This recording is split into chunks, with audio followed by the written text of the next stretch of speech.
नमस्कार मित्रांनो, मी दीपक वडवी. मित्रांनो, आजच्या या व्हिडिओत आपण पाहणार आहोत विद्यार्थी समूह अहवाल लेखन कसे करावे. नवीन शासन निर्णयानुसार स्टुडंट क्लब किंवा विद्यार्थी समुदाय ग्रुप याबाबत अहवाल लेखन कसे करावे आणि आपल्याला बरेच असे समूह दिलेले आहे, त्या समूहाचे लेखन कसे करावे या संदर्भात सविस्तर माहिती आपण या व्हिडिओत जाणून घेणार आहोत. या ठिकाणी समूहाचे नाव मी घेतलेले आहे मराठी भाषा समूह. याबाबत अहवाल लेखन आपल्या दप्तरी कसे ठेवावे या संदर्भात सविस्तर आपण या व्हिडिओत जाणून घेणार आहोत. त्याआधी मित्रांनो, आपण जर या चॅनलला नवीन असाल, या चॅनलला लाईक करा, हा व्हिडिओ शेअर करा आणि या चॅनलला सबस्क्राईब करायला विसरू नका. असेच माहितीवरील व्हिडिओ आपणास या चॅनलला पाहावयास मिळतील. आपणास जर या विद्यार्थी समूह अहवालाचे लेखन PDF किंवा वर्ड फाईल हवी असेल तर डिस्क्रिप्शनला मी लिंक दिली आहे, त्यावरून आपण हे प्राप्त करू शकतात. या ठिकाणी मराठी भाषा समूहाचे प्रमुख शिक्षकाचे नाव या ठिकाणी लिहून घ्यायचं आहे. मराठी भाषा समूहातील सदस्यांची संख्या या ठिकाणी आपल्याला टाकून घ्यायची आहे. मराठी भाषा समूहातील सदस्यांचे नावे या ठिकाणी आपल्याला लिहिता येणार आहे. तसंच समूहांतर्गत झालेल्या बैठकीचे इतिवृत्त व उपस्थितीपत्र या ठिकाणी आपल्याला लेखन करून घ्यायचे आहे. माहे जून 2025 करता सभा क्रमांक 1 साठी हे आपण लेखन पाहणार आहोत. मराठी भाषा समूहाकरता या ठिकाणी शाळा, केंद्र, तालुका, जिल्हा आपणास टाकून घ्यायचा आहे. या ठिकाणी याप्रमाणे आपल्याला कॉलम आखून घ्यायचे आहे. अनुक्रमांक, उपक्रमाचे नाव, तिसरा कॉलम आहे उपक्रम राबविलेला दिनांक किंवा सप्ताह. पुढचा कॉलम आहे उपक्रमास अनुसरून केलेल्या कार्यवाहीचा तपशील आणि शेवटचा कॉलम आहे उपक्रमातून निर्मित उत्कृष्ट साहित्य किंवा चित्रफिती, ध्वनिफिती व फोटोंची काही लिंक असेल, यूट्यूबला वगैरे आपण जर एखादा व्हिडिओ किंवा फोटो अपलोड केलेले असेल त्याची लिंक, याचे लेखन या ठिकाणी थोडक्यात करून घ्यायचे आहे. या पद्धतीने उपक्रमांचे लेखन विद्यार्थी समूह किंवा स्टुडंट क्लब यामार्फत आपल्याला करून घ्यायचं आहे. या ठिकाणी मी 20 जूनला हा उपक्रम घेतलेला आहे, म्हणून ती तारीख या ठिकाणी टाकून घेत आहे. आपण ज्या दिवशी हा उपक्रम घेणार आहोत ती तारीख या ठिकाणी आपल्याला टाकून घ्यायची आहे. या पद्धतीने थोडक्यात तपशील किंवा कार्यवाही लेखन करून घ्यायची आहे. या उपक्रमाअंतर्गत स्पर्धा 2 गटामध्ये घेतली गेली. गट अ इयत्ता 1ली ते 5वी साठी व गट ब इयत्ता 6वी ते 10वी करता. आपल्याकडे जेही वर्ग असतील त्याची नोंद आपण या पद्धतीने करून घ्यायची आहे. प्रत्येक विद्यार्थ्याला 3 ते 5 मिनिटं कथा सादर करण्यासाठी वेळ दिला गेला. विद्यार्थ्यांनी स्वतः निवडलेली कथा सादर केली. स्पर्धेचे नियम सांगण्यात आले. यामध्ये कथा सादर करताना अभिव्यक्ती, हावभाव, आवाजात चढउतार यांचा वापर अपेक्षित. तसेच कथा कोणत्याही जाती, धर्म, लिंग किंवा व्यक्तीविरोधात असणार नाही याची खबरदारी घेण्यात आली.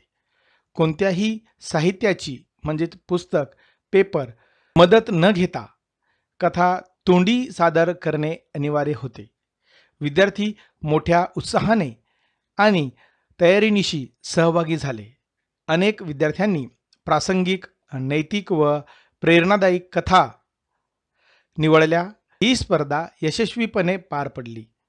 विद्यार्थ्यांनी मोठ्या उत्साहाने सहभाग घेतल्यामुळे त्यांची भाषिक व सृजनशील क्षमता उलगडली. अशा प्रकारच्या स्पर्धामुळे विद्यार्थ्यांचे आत्मभान तसेच संवाद कौशल्य व सृजनशीलता यांना चालना मिळते. हे यशस्वी आयोजनातून स्पष्ट झाले. या पद्धतीने या ठिकाणी लिहून घ्यायचं आहे आणि या ठिकाणी या उपक्रमातून स्पर्धेबाबत फोटो काढण्यात आले व ते शालेय दप्तरी ठेवण्यात येईल. या पद्धतीने आपल्याला रिमार्क लिहून घ्यायचा आहे. पुढचा उपक्रम या ठिकाणी जून महिन्यात घेतलेला आहे. वाचन कोपरा निर्मित करणे. यामध्ये आपण ज्या दिवशी हा उपक्रम घेणार आहोत ती तारीख टाकून घ्यायची आहे. सध्याच्या डिजिटल युगात वाचनाची सवय कमी होत चालली आहे. वाचन म्हणजे केवळ एक शैक्षणिक प्रक्रिया नाही, तर ती विचारशक्तीला धार, भाषिक समृद्धी आणि कल्पनाशक्तीला चालना देणारी प्रक्रिया आहे. विद्यार्थ्यांमध्ये वाचनाची आवड निर्माण व्हावी म्हणून आमच्या शाळेत वाचन कोपरा या उपक्रमाची कल्पना राबवण्यात आली. वर्गशिक्षक व मराठी विभाग प्रमुख या समन्वय साधून जागेची निवड केली. पुस्तकांचे संकलन करण्यात आले. यामध्ये ग्रंथालय, शिक्षक, पालक आणि विद्यार्थ्यांच्या सहकार्याने विद्यार्थ्यांनी सजावट व फलक लेखन तयार करण्याचे काम केले. भिंतीवर सुविचार, लेखकांचे फोटो, वाचन प्रेरणा देणारे संदेश, कथा, कविता, चरित्रे, विज्ञानविषयक पुस्तके अशा प्रकारची विविधता करून रचना करण्यात आली. विद्यार्थ्यांनी स्वतःहून सजावट केली, पुस्तके आणली व वाचन कोपऱ्याची जबाबदारी स्वीकारली. दररोज विशिष्ट वेळेस विद्यार्थी या कोपऱ्यात वाचनासाठी बसतात. अनेकांनी मी वाचलेली कथा, पुस्तक, समीक्षा अशी मते नोंदवायला सुरुवात केली. या ठिकाणी विद्यार्थ्यांना आवडत असलेली पुस्तकं या वाचन कोपऱ्यात लावण्यात आलेली आहे. अनेक शैक्षणिक साधने देखील तयार करण्यात आली. या पद्धतीने हा जून महिन्यातला दुसरा उपक्रम होता. पुढील उपक्रम आहे माझी मराठी माझा अभिमान निबंध लेखन स्पर्धा. मी 30 जूनला हे उपक्रम घेतलेले आहे. मराठी ही केवळ भाषा नसून ती आपली संस्कृती, संस्कार आणि ओळख आहे. विद्यार्थ्यांमध्ये मराठी भाषेबद्दल गौरवाची भावना निर्माण व्हावी आणि त्यांची लेखनकला विकसित व्हावी या उद्देशाने शाळेमध्ये माझी मराठी माझा अभिमान या विषयावर निबंध लेखन स्पर्धेचे आयोजन करण्यात आले. अनेक विद्यार्थ्यांनी मौलिक विचार मांडले. निबंधामध्ये मराठी भाषेचा, इतिहासाचा व सौंदर्याचा आणि गरजेचा सुंदर ओहापोह दिसून आला. काही विद्यार्थ्यांनी कविता, म्हणी, उदाहरणे वापरून निबंध विशेष प्रभाव निर्माण केला. विद्यार्थ्यांमध्ये मराठी भाषेबद्दल गौरवाची भावना वाढीस लागली. लेखन कौशल्यात लक्षणीय सुधारणा दिसून आली. उपक्रम अत्यंत यशस्वी व प्रेरणादायी ठरला. या ठिकाणी या उपक्रमातून स्पर्धेबाबत फोटो काढण्यात आले व ते शालेय दप्तरी ठेवण्यात आलेले आहे आणि निबंध लिहिलेले आहे ते देखील वाचन कोपऱ्यात किंवा एका ठिकाणी ते व्यवस्थितरित्या ठेवण्यात आलेले आहे. पुढील उपक्रम घेतलेला आहे. उपक्रमाचं नाव आहे समूहाद्वारे सर्व विद्यार्थ्यांना शुद्ध लेखन नियमांची जाणीव करून देणे. ज्या आठवड्यात किंवा ज्या तारखेला घेणार आहोत ती तारीख किंवा तो आठवडा या ठिकाणी आपल्याला लिहून घ्यायचा आहे. शुद्ध लेखन हे केवळ भाषेचे सौंदर्य राखण्यासाठी नाही, तर विद्यार्थ्यांच्या भाषिक अचूकतेचे व आत्मविश्वासाचे द्योतक आहे. आजच्या धावपळीच्या युगात लिहिताना विद्यार्थ्यांकडून अनेक वेळा शुद्ध लेखनाच्या चुका होतात. या चुका टाळण्यासाठी शाळेमध्ये समूह कार्यपद्धतीद्वारे शुद्ध लेखन नियमांची जाणीव करून देण्याचा उपक्रम हाती घेण्यात आला. उपक्रमामध्ये प्रत्येक वर्गातील विद्यार्थ्यांना 8 ते 10 जणांच्या लघु समूहात विभागण्यात आले. प्रत्येक समूहाला एक शुद्ध लेखन नियम दिला गेला. त्यावर खालील गोष्टी कराव्यात असे सांगण्यात आले. दिलेल्या नियमांचा अभ्यास करून सोप्या भाषेत स्पष्टीकरण तयार करणे, उदाहरणार्थ फलक, पोस्टर तयार करणे, दीर्घ व ऱ्हस्व अक्षरांचे योग्य वापर, जोडाक्षरे लिहिण्याचे नियम, अनुस्वार व अनुनासिक यातील फरक, विसर्गाचा वापर, उकारांत व इकारांत शब्दाचे रूप, शब्दांचे संधी व विग्रह म्हणजे सोप्या स्तरावर.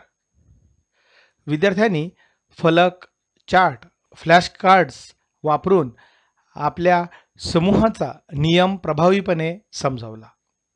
स्वतः शिकणे व इतरांना शिकवणे ही प्रक्रिया प्रभावी ठरली. अनेक विद्यार्थ्यांनी उदाहरणांमध्ये कविता, गाणी, गोष्टी यांच्या रूपात मांडली. चित्रमय आणि रंगीत फलकांमुळे लक्षवेधक व आकर्षक वातावरण निर्माण झाले. हा उपक्रम केवळ शुद्ध लेखनापुरता मर्यादित न राहता विद्यार्थ्यांच्या गटकार्य, संवाद कौशल्य आणि भाषिक अचूकता वाढवणारा ठरला. या ठिकाणी आपल्याला लिहायचं आहे शैक्षणिक साहित्य तयार करण्यात आले. यामध्ये चार्ट, तक्ते इत्यादी वर्गात लावण्यात आले. या पद्धतीने या उपक्रमाबाबत आपल्याला अहवाल लेखन करून घ्यायचं आहे. या ठिकाणी पुढचा उपक्रम घेतला आहे वाचन उपक्रम. ज्या तारखेला आपण घेणार आहोत ती तारीख या ठिकाणी टाकून घ्यायची आहे. आजच्या वेगवान युगात वाचनाची सवय कमी होत चालली आहे. वाचन हे केवळ एक शैक्षणिक क्रियाकलाप नसून ते व्यक्तिमत्व विकासाचे अत्यंत प्रभावी साधन आहे. विद्यार्थ्यांमध्ये वाचनाची गोडी निर्माण करणे, त्यांची भाषा, कल्पकता, विचारशक्ती आणि लेखन कौशल्य विकसित करणे यासाठी शाळेत वाचन उपक्रम राबवण्यात आला. माझे आवडते पुस्तक, पुस्तक परिचय यासारख्या उपक्रमामध्ये उत्साह दिसून आला. मराठीसह इंग्रजी व विज्ञानविषयक पुस्तकांचीही मागणी वाढली. गटचर्चा व वाचन लाऊडमुळे विद्यार्थ्यांची आत्मविश्वास व संवाद कौशल्य वाढले. शिक्षकांनी विद्यार्थ्यांच्या भाषाशैलीत सकारात्मक बदल असल्याचे नमूद केले. काही विद्यार्थ्यांनी घरून पुस्तके आणून इतरांना दिली. ज्ञानाची देवाणघेवाण तसेच पालकांनी या उपक्रमाचे कौतुक केले आणि घरीही वाचन सवयीस प्रोत्साहन दिले. वाचन उपक्रमामुळे विद्यार्थ्यांमध्ये शब्दसंपत्ती, वाचनगती, विचारशक्ती आणि लेखन कौशल्य वाढेल. वाचाल तर वाचाल या उक्तीचा अर्थ विद्यार्थ्यांनी अनुभवला. हा उपक्रम एक शैक्षणिक व सांस्कृतिक समृद्धीचा पाया ठरला आहे. या पद्धतीने आपणास स्टुडंट क्लब करता, समूह करता आपल्याला लेखन करता येणार आहे. या ठिकाणी शालेय मराठी भाषा समूह सदस्यांची स्वाक्षरी या ठिकाणी नाव या ठिकाणी स्वाक्षरी करून आपणास हे दप्तरी ठेवायचं आहे. या पद्धतीने मित्रांनो आपण माहे जून करता समूह म्हणजेच समूहाचे नाव माहे जून करता विद्यार्थी समूहाचा अहवाल लेखन करण्याचा प्रयत्न केलेला आहे. व्हिडिओ आवडला असेल लाईक करा, शेअर करा, सबस्क्राईब करायला विसरू नका. धन्यवाद.